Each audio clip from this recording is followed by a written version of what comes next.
Hello everybody, Dr. Jason W. Morrison, theologist, New South Wales, Australia. We're going to be speaking on the subject of easily fooled. Easily fooled. Let's get into it, shall we? Now this series of talks may take a while, but there's many personality aspects and things that I want to show you as we go through this. Turn to 1 Samuel, chapter 1, verse 1. Now there was a certain man of Rephaim Saphim, of the mountains of Ephraim, and his name was Elkanah, the son of Jeroham, the son of Elihu, the son of Tohu, the son of Zuph, an Ephraimite. And he had 2 wives. Now this guy, straight off the bat, Elkanah, had two wives. Now that's trouble straight away, isn't it? It sounds great, doesn't it? The Muslims and the Mormons like this kind of thing, but it never works. And we're going to see why. And we're going to see many other things here as well. So Elkanah had 2 wives, and the name of one was Hannah, and the name of the other Peninnah. Peninnah had children, but Hannah had no children. Hannah was barren. Now this immediately raises the question of frustration for Hannah and gratification for Peninnah. This man went up from his city yearly to worship and sacrifice to the Lord of hosts in Shiloh. Also the 2 sons of Eli, Hophni, and Phinehas, the priests of the Lord, were there. Keep an eye on Eli, Hophni, and Phinehas. These guys are representing the Lord. I want you to keep a very close eye on these guys. It all sounds good, doesn't it? They're the priests of the Lord, and they were there. And whenever the time came for Elkanah to make an offering, he would give portions to Peninnah, his wife. Notice Peninnah first, his wife, and to all her sons and daughters. So apparently she had quite a quiver. But to Hannah he would give a double portion. Now that's not going to change anything, is it? Sometimes we over-sympathise with the hurting. Sometimes, say for instance you're in a shopping centre and somebody comes along in a wheelchair. There's something inside you that just for a second feels like walking up and helping that person in the wheelchair. But it may not be appropriate. Here, Elkanah was trying to compensate for Hannah's barrenness by giving her a double portion for the offering. For he loved Hannah, although the Lord had closed her womb. Now it says the Lord had closed her womb. It's pretty heavy, isn't it? We say that the Lord doesn't do harm and everything's to his plan, but it's not very nice to say that the Lord had closed somebody's womb, is it? It's more like something Satan would do. There's actually a ministry here on the Central Coast, a lady that runs a ministry that helps women to have babies. And her rival also provoked her severely. Now this is what I was talking about before. One with the blessing was provoking the other one who didn't have the blessing. What do you call that again? I forget what you call it, but let's just stick with provoked. And it was severely rubbed in. Her barrenness was rubbed deep to make her miserable. So one was provoking the other one severely enough to be making her miserable, and that's not very nice, is it? But this happens all the time. Is it happening to you? You may not be barren in the womb, but you may be, being provoked and aggravated and provoked to the point where you're just miserable. Could that be happening to you at church or in your organization because the Lord had closed her womb? Again, it's making sure that the message gets across that the Lord had closed her womb. Wow. So it was, year by year, when she went up to the house of the Lord, that she provoked her. Now this is Peninnah provoking Hannah. Therefore she wept and did not eat. So she was very upset.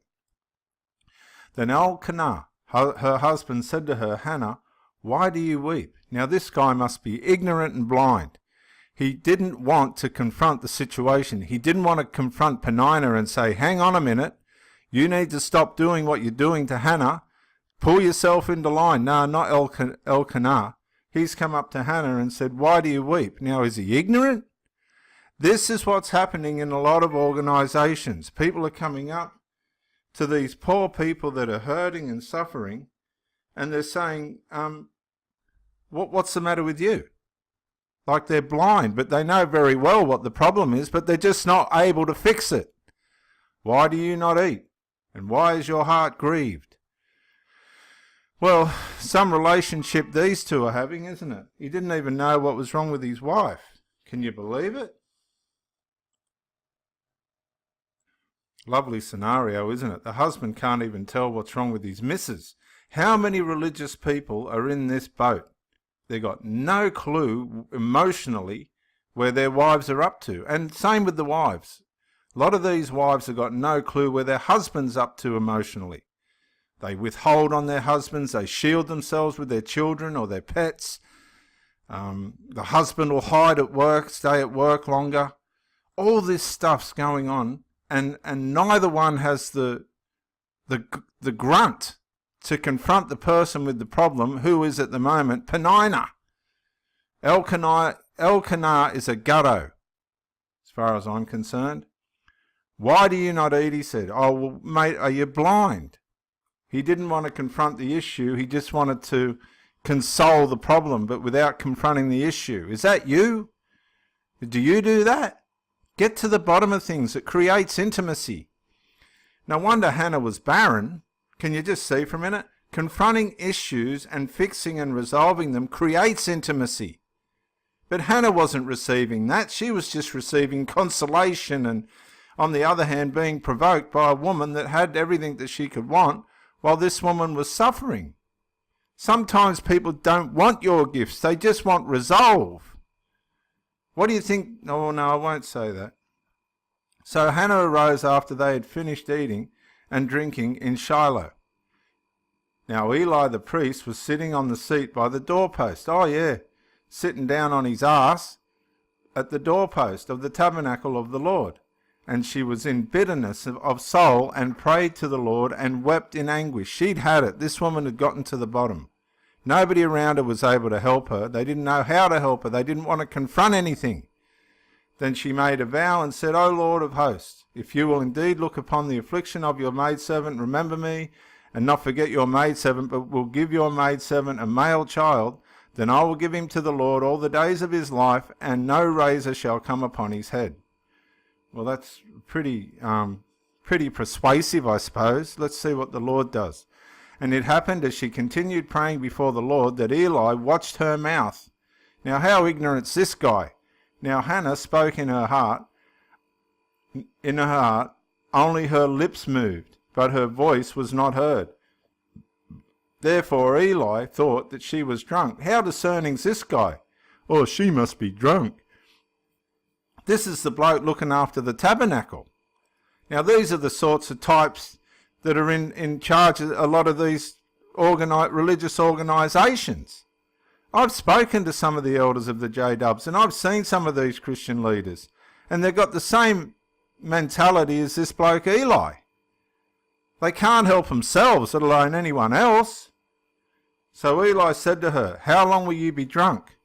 Put your wine away from you. How offensive. He's saying that to a broken down woman. Oh, you're drunk. Oh my goodness. But Anna answered and said, no, my lord, I am a woman of sorrow for spirit. I have drank neither wine nor intoxicating drink, but have poured out my soul before the Lord. Now this guy, wouldn't you think this guy would have been able to discern that? This guy's running the tabernacle. So there's alarm bells going off straight away with the guy running the organisation, right? Do not consider your maidservant a wicked woman. That's basically what he was saying, isn't it? Well, you're drunk. You're pissed. What are you doing in here? For out of the abundance of my complaint and grief, I have spoken until now. So she's saying, I'm weeping, I'm venting, I'm getting rid of my pain. Can't you see that? Then Eli answered and said, go in peace. Great. Go in peace, and the God of Israel grant your petition which you have asked of him. And she said, let your maidservant find favour in your sight. So the woman went her way and ate, and her face was no longer sad. She got a bit of consolation. She vented. And on that note, I'll stop this talk and we'll continue. Samuel chapter 1, verse 19. Samuel is born and dedicated. I'm telling you, there's a lot in this. I'll see you in the next talk. Yeah, Dr. Jason Morrison, theologist again. I just want to say thank you for watching the videos, and I hope you got plenty of self-rediscovery and freedom out of it. If you watched it on YouTube, please share or like, maybe even comment. If you watched it on Facebook, like, comment, share. But most of all, get out and live. This isn't a rehearsal. You've got a one-off life. Don't let your loyalty and your faithfulness blind you to the life that you should be experiencing. Till the next video, thank you for watching, and bye for now.